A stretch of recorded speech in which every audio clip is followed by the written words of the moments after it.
God bless you.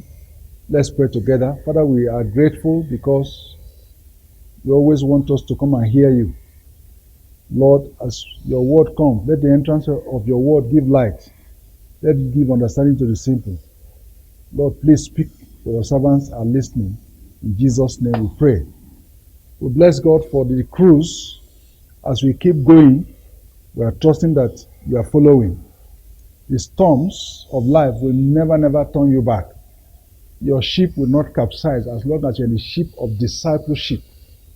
God, who is the captain of this ship in Christ, will take us to our destination. So let's keep going. We came to chapter 17 of Genesis last time, and we just want to go on. We have been looking at the man Abraham as we keep enjoying our Bible. One of the great personalities in the book of the Word of God.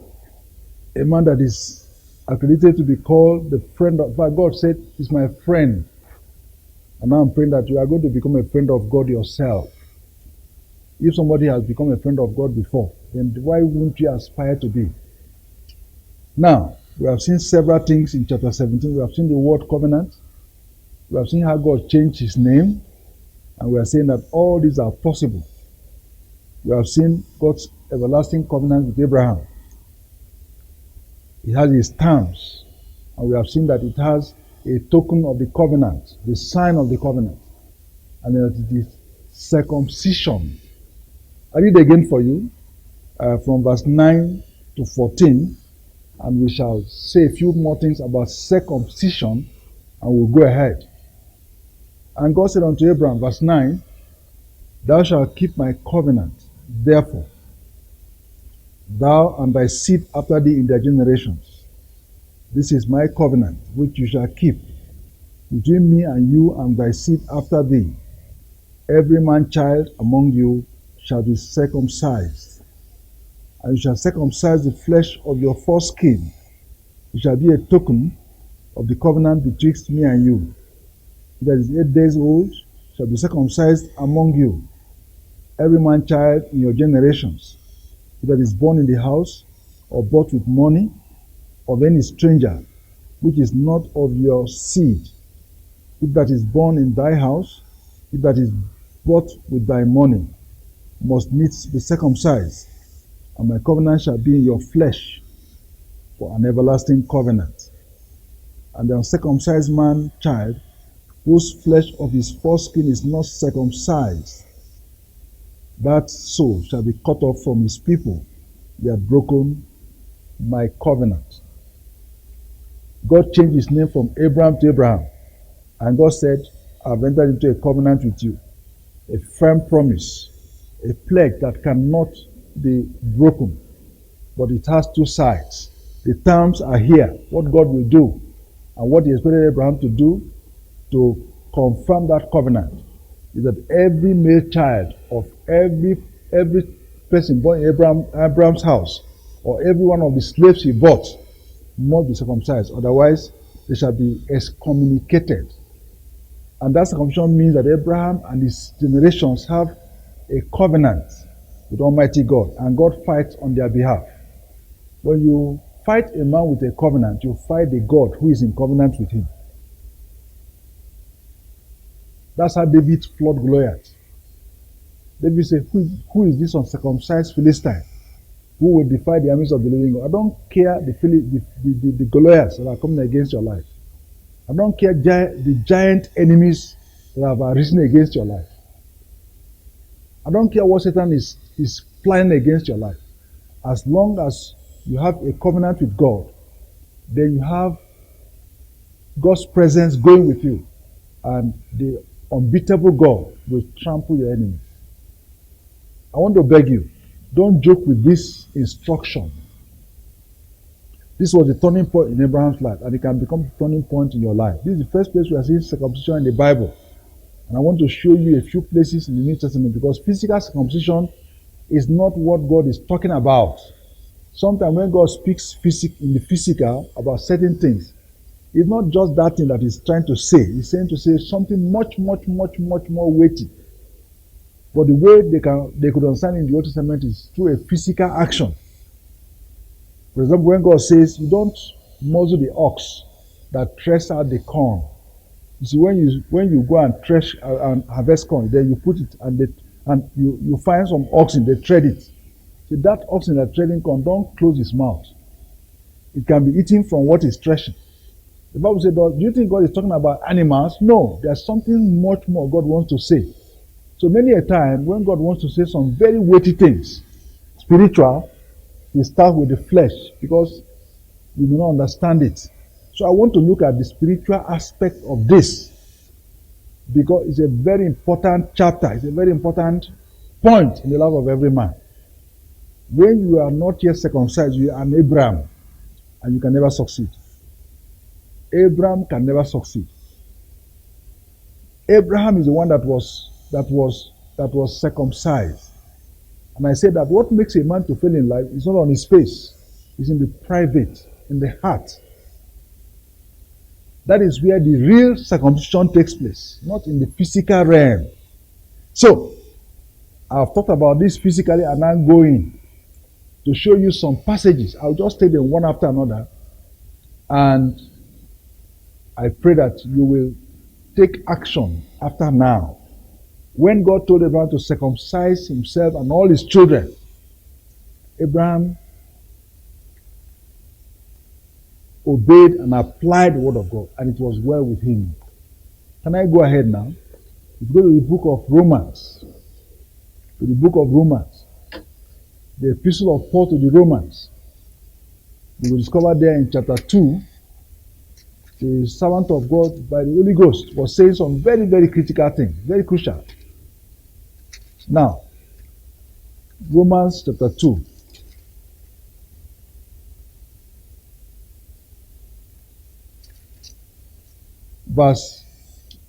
Let me just read it, verse 28.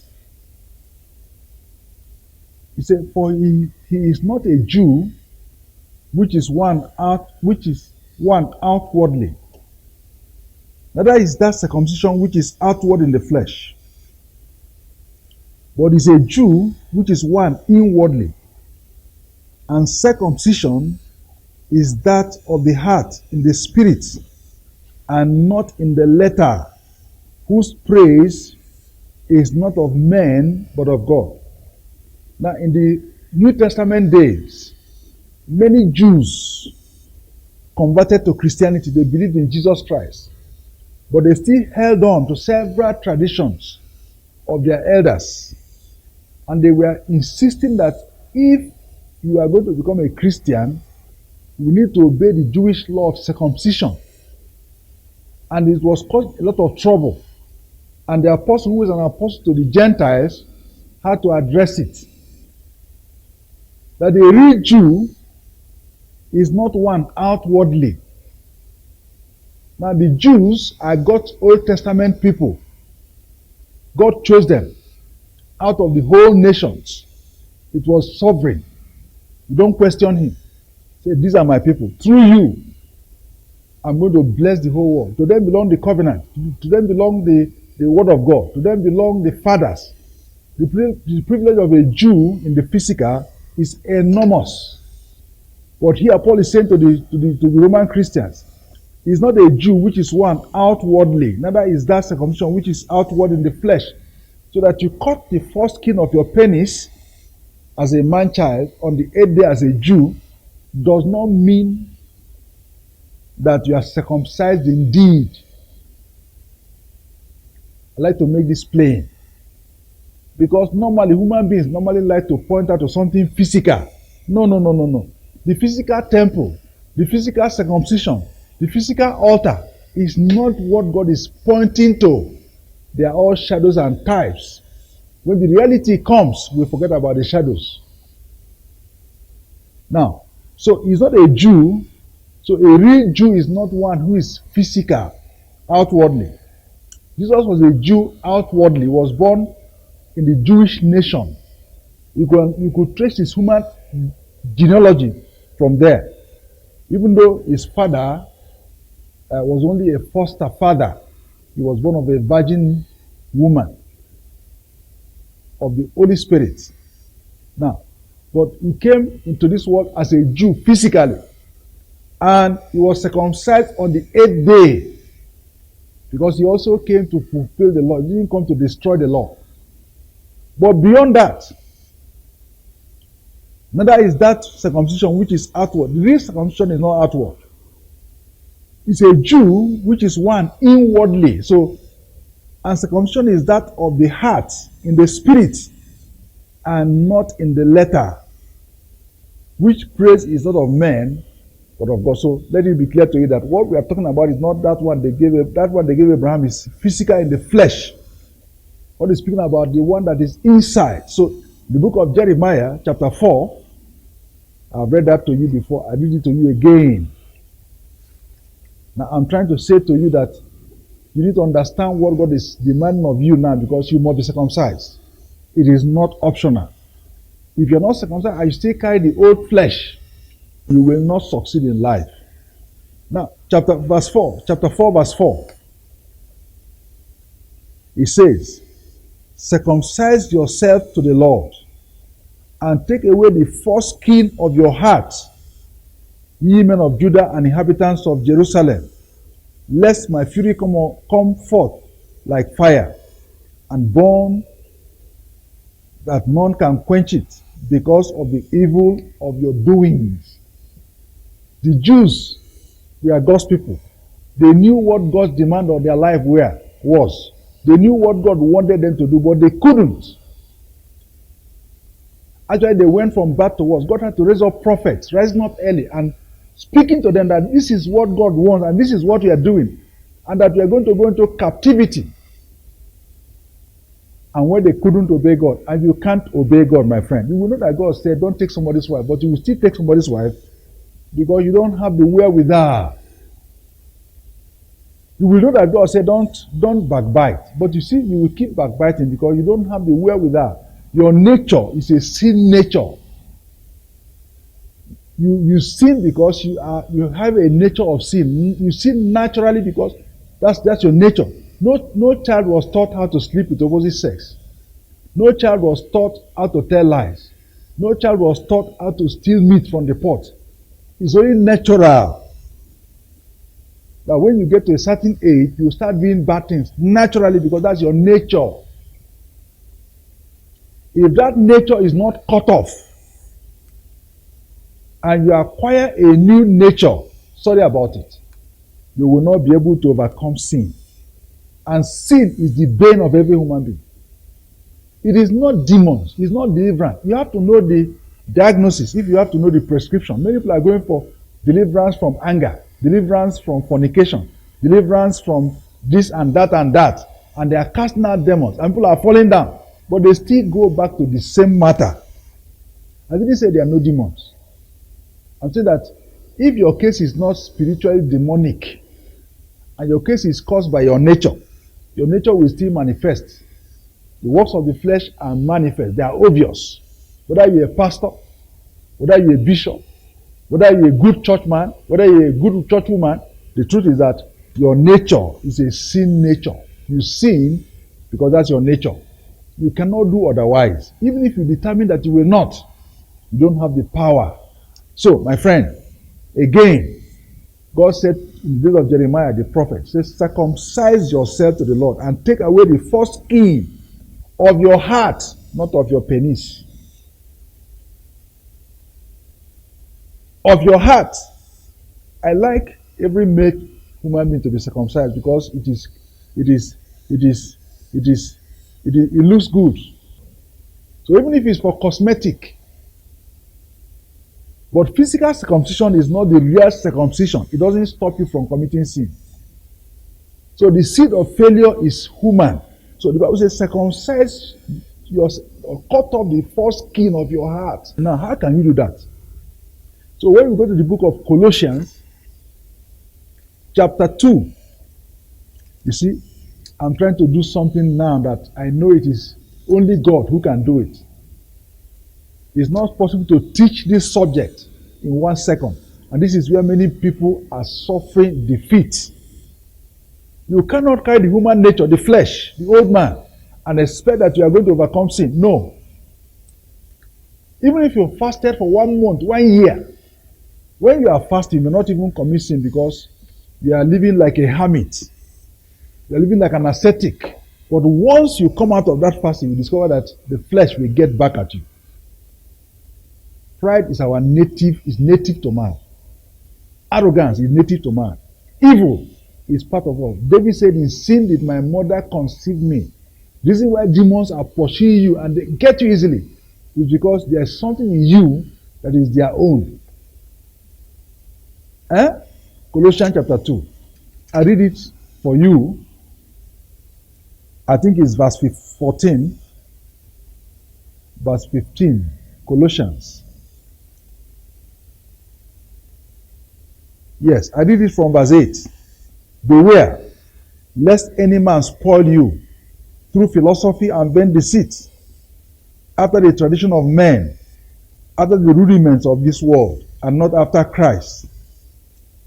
For in him dwelleth all the fullness of the Godhead bodily, and we are complete in him, which is the head of all principality and power. Now, in verse 11, in whom, in Christ also you are circumcised, with the circumcision made without hands, in putting off the body of the sins of the flesh by the circumcision of Christ, buried with him in baptism, wherein also you are risen with him through the faith of the operation of God, who had raised him from the dead, and you being dead in your sins and the uncircumcision of your flesh, had he quickened together with him, having forgiven you all your trespasses. Blot now the handwriting of ordinances that were against you, which were contrary to us, and took it away out of the way, and nailed it to the cross. And having spoiled principalities and powers, made a show of them openly, triumphing over them in it. Now this is a very, very deep passage, which we cannot attempt to even study on television, because it's not easy. But I'm trusting God. This will take us weeks of study, but I'm trusting God that we will get it. I'm trusting God that the Holy Spirit will do something special in your life right now. You see, don't go back to philosophy. It's also a study of the humanities and so on and so on. You don't let it spoil you.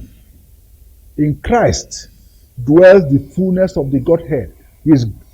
God embodied. And in him, the Bible says, if any man be in Christ. So when you are born again, when you believe that Jesus died for your sins and shed his blood to wipe away your sins, and that his death also means your death, because your sin nature was crucified with him on the cross, and you believe that he was buried, and that the third day he rose again from the dead, and you repent of your sins and put your faith in this finished work of Christ, the Bible says something happens. So it says, in whom also you are circumcised, with the circumcision that is made without hand. It's not physical. In putting off the body of the sins of the flesh. So what happens at circumcision is that the body that commits sin, which is represented by that thing that covers your penis, is put off, is nailed to the cross. So in putting off the body of the sins of the flesh by that circumcision in Christ, of Christ. So when Christ died and you die with Christ, that body, that flesh that sins, that nature that sins was taken away. It is by faith that you are going to succeed, not by trying to reason it out. The Jews are looking for a sign. The Greeks are looking for wisdom. If you come to God and you don't come with faith, and you want to see a sign, you will not get God. You want to see something that is reasonable, you will not get God. Christ crucified, the cross of Christ is the answer to every human problem. So there's a circumcision that is not made with hands, which is made without hands by the power of the Holy Ghost, which happens when you are a believer and you have been put inside Christ. You die with him, You are buried with him, you resurrect with him. The Bible says buried with him in baptism. So baptism means burial. When we talk about baptism, it means a burial. Baptizo. That's the burial of your old man. When Christ was buried, you are buried with him. When he came out, you resurrected with him. It's only the resurrection life that is the overcoming life. And several things happened on the cross. The ordinances are written against you and your ancestors, no matter what they wear, that's where they were nailed. All the curses on your head, everything that your ancestors and yourself did that attracted a curse, they cancelled it. That's where Jesus spoiled Satan's power over your life permanently. And today you can be in liberty. But now I want you to put your faith in this circumcision, because if you're not circumcised, you don't have a covenant with God. You will struggle. I know, dear brother, dear sister, that you have struggled. You have struggled with immorality. You have struggled with telling lies. You have struggled. And each time it happens, you go back and weep and weep and weep, but you have not overcome yet. Because you are still carrying the nature. Even though you say you are born again, you didn't know the truth that sets a man free. Now, I want to pray with you. I will read one few passage for you, Joshua chapter 5, and I will pray for you. I will pray for you. I will pray for myself. I must be an overcomer. Sin is a reproach. Sin is why the devil has power over your life. Righteousness exalts. Sin is the reason for failure. And we have a nature of failure. The best men, they are wretched men. Can I read that place for you? Can I read chapter 5, verse 13? After the people of Israel had come all the way from Egypt, they crossed the river Jordan, and Jericho was there. And for them to conquer Jericho and enter into their promised land, and friend, God has a promised inheritance for you. There's something God has promised for you, but you cannot enter it. Even if you have succeeded to cross Jordan, you cross Red Sea, you cross Jordan. Oh, I wish I can sit down with you and we talk. At Red Sea, you were baptized. At River Jordan, something happened again, and that death occurred. But after that death, you will still not be able to enter your promises, because there's a Jericho that is unconquerable except by men who are circumcised. Verse 2. After they have crossed Jordan, verse 2, chapter 5, verse 2.